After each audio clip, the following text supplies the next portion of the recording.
अपने विचारों पर ध्यान दो, क्योंकि वह तुम्हारे शब्द बनेंगे। अपने शब्दों पर ध्यान दो, क्योंकि वह तुम्हारे कर्म बनेंगे। अपने कर्मों पर ध्यान दो, क्योंकि वह तुम स्वयं बनोगे। गलती उसी से होती है जो मेहनत से काम करता है। निकम्मों की जिंदगी तो दूसरों की बुराई खोजने में खत्म हो जाती है। इज्जत इंसान की नहीं होती है, जरूरत की होती है। जरूरत खत्म तो इज्जत खत्म। बोलना सीखिए, वरना जिंदगी भर सुनना पड़ेगा। उड़ने में बुराई नहीं है, आप भी उड़ें, लेकिन उतना ही जहां से जमीन साफ दिखाई देती हो। सिर्फ वो लोग आपकी परवाह करते हैं जो आपको तब भी सुन सकते हैं जब आप चुप होते हैं।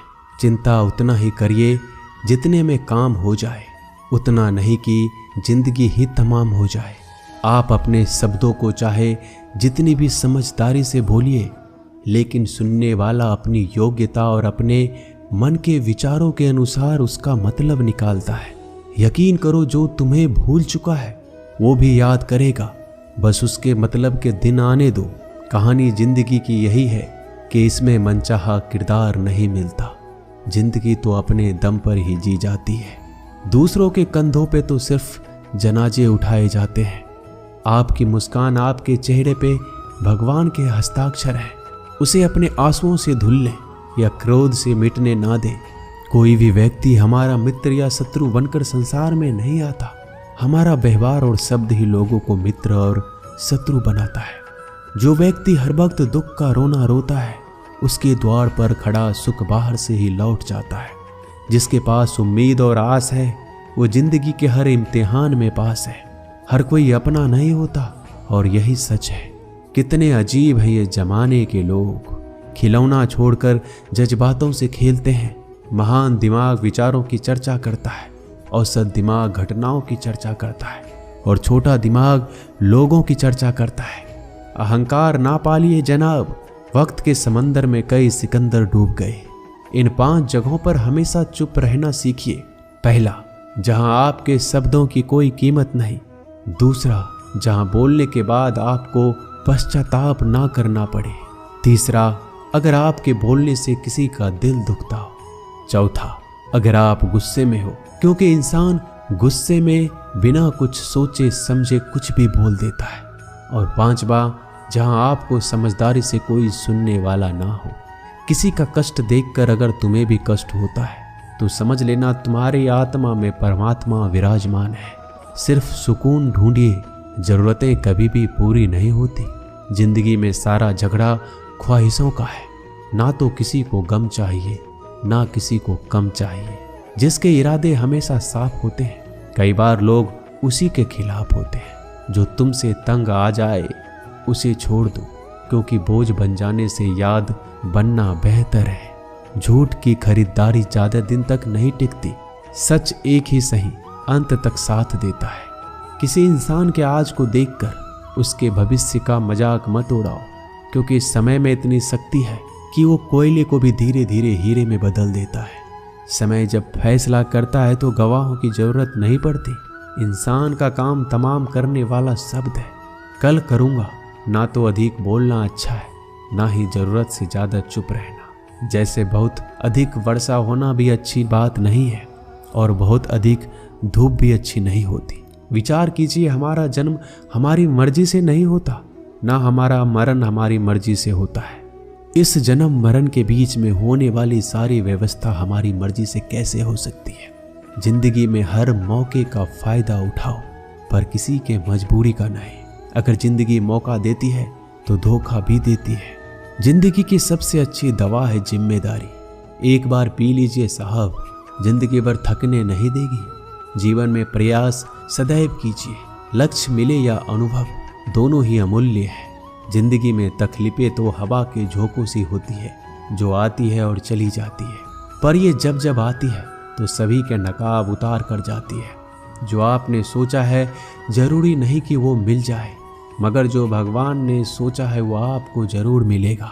इंसान कर्म करने में अपनी मनमानी कर सकता है, मगर फल भोगने में अपना वो होता है जिसके साथ बातें खुलकर की जा सके। ना कि संभल कर मनुष्य अहंकार और गलतफहमी के कारण महत्वपूर्ण चीज़ों से दूर रहता है।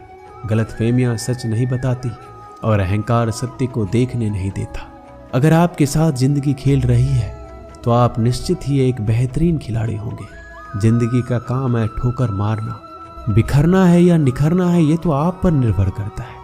आज तुम्हारे जीवन में कितनी मुसीबतें हैं इससे कोई फर्क नहीं पड़ता। फर्क पड़ता है तो बस इस बात से कि तुम उसका सामना कैसे करते हो।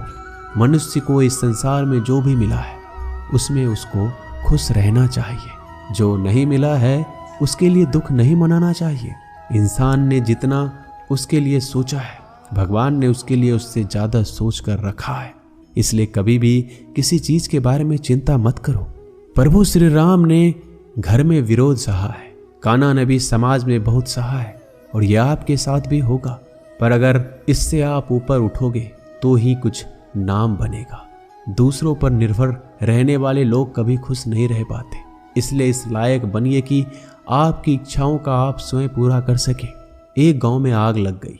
आग बढ़ती जा रही थी। गांव वाले अपनी जान बचाने हेतु इधर उधर भाग रहे थे। एक चिड़िया ने इस दृश्य को देखा और अपनी चोंच में पानी भरकर आग बुझाने का प्रयास करने लगा। वो बार बार अपनी चोंच में पानी लाती और आग पर डालती।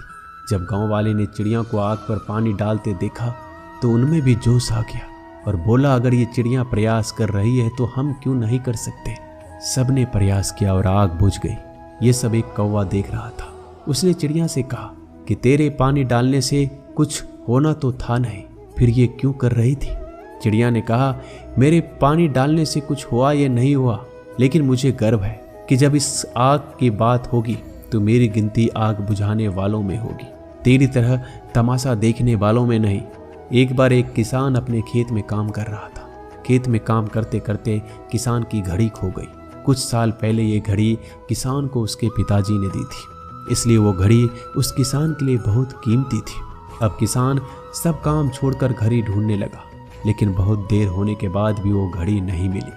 तभी किसान ने पास में खेल रहे बच्चों को बुलाया और उनसे कहा, बच्चों, इस खेत में मेरी घड़ी गुम गई है। मैं बहुत देर से घड़ी ढूंढ रहा हूँ। तुम में से जो मेरी घड़ी ढूंढने में मदद करेगा मैं उसे एक इनाम दूंगा।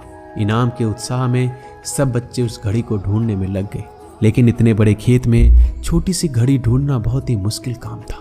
कुछ घंटों बाद सब बच्चे जाने लगे। किसान ने भी अपनी उम्मीद छोड़ दी। वो भी घर जाने की तैयारी कर रहा था। आखिर में एक बच्चा किसान के पास आया और बड़े शान से कहा कि सब बच्चे चले गए, बस मुझे थोड़ी देर और घड़ी ढूंढने दीजिए। किसान ने कहा, ठीक है, मैं कुछ देर बाद आता हूँ, तुम देखो जब तक घड़ी मिलती है या नहीं। किसान जब 20 मिनट बाद आया तब बच्चे के हाथ में घड़ी थी। किसान आश्चर्यचकित हो गया और बच्चे से पूछा कि इतना जल्दी तुमको घड़ी कैसे मिल गई। बच्चे ने कहा, सब जा चुके थे। अब इतनी शांति थी कि मैं धीरे धीरे पूरे खेत में घूमकर आवाज सुनने लगा।